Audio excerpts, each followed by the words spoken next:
وقاتلوا في سبيل الله الذين يقاتلونكم ولا تعتدوا إن الله لا يحب المعتدين واقتلوهم حيث ثقفتموهم وأخرجوهم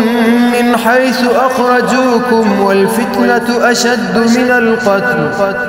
ولا تقاتلوهم عند المسجد الحرام حتى يقاتلوكم فيه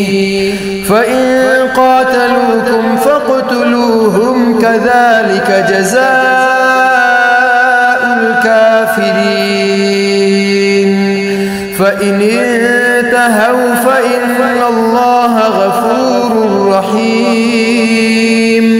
وقاتلوهم حتى لا تكون فتنة ويكون الدين لله فإن انتهوا فلا